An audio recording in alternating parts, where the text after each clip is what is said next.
What is the most disgusting thing you have ever done that you took pleasure in? My wife and I had two wonderful daughters, 13 and 10, and a pretty healthy relationship. At some point things started to appear off. She got very clingy to her phone all of a sudden, made sure to delete the saved password feature on our common PC, stated having phone calls that suddenly ended when I came into the room.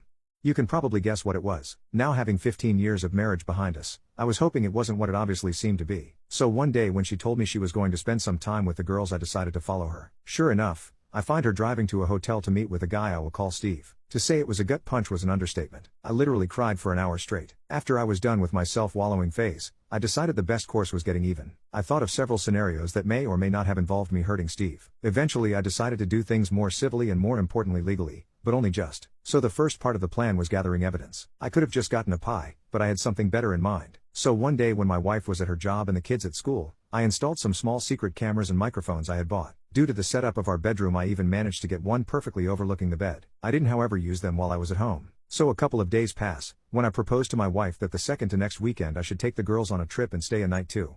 I more often than not was the one cooking. I took a far more active role in raising the girls and showed them a lot more patience and attention. She was usually busy working or drinking, so me going alone with the girls on a trip wasn't that weird. So 2 weeks pass, in which time I get my affairs in order and contact a lawyer to write up a separation agreement that would involve me keeping residents in custody.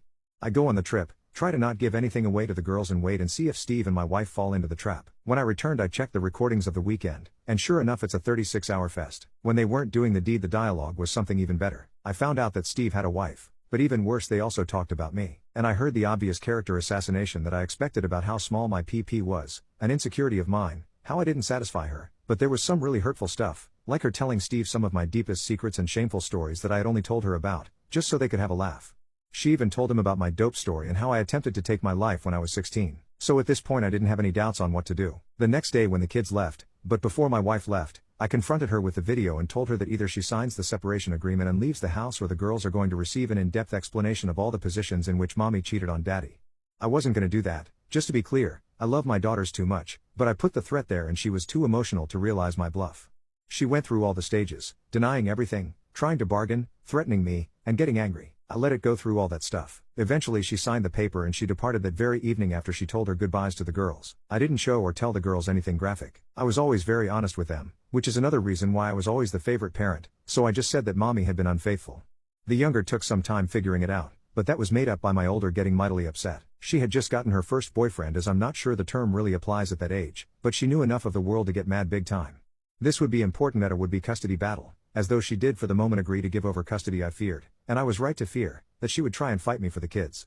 What I didn't expect was for her to use her visitation rights to talk crap about me. Basically she started telling my younger kid about how it was all my fault for not forgiving her. Her lawyer even started demanding she receive custody. So I finally activated my revenge plan. Enter trip to South Carolina. Why South Carolina? Simple. Fort Sumter. I really wanted my daughters to see it. I definitely did not go there because it is one of the last places where revenge porn isn't illegal, and where I could upload my wife and Steve's doings and intimate moments with no worries on the internet and other such sites, as you cannot be prosecuted for crimes that weren't illegal when and where they were committed. I especially made sure to include the clip where Steve could not get it up. I sent the links to my wife's employer, her clients, and everybody in her line of work just to be sure, to Steve's wife and to his firm. Steve soon got a divorce. I feel sorry for his wife as she was an innocent victim in all of this, but I think it's better that she found out. As for my wife, this was the end of any chance to get custody. She soon got fired from her job of 8 years. I got custody. Yes, due to her being unemployed, I got no alimony, but honestly I make enough money to sustain both me and the girls, so I don't care, and I'm good enough at caring for them and they are old enough to allow me to have a full-time job. Several months later, my wife is still unemployed. Last time I spoke to her wife she threatened to come and take my life and how this will be revenge for ruining hers.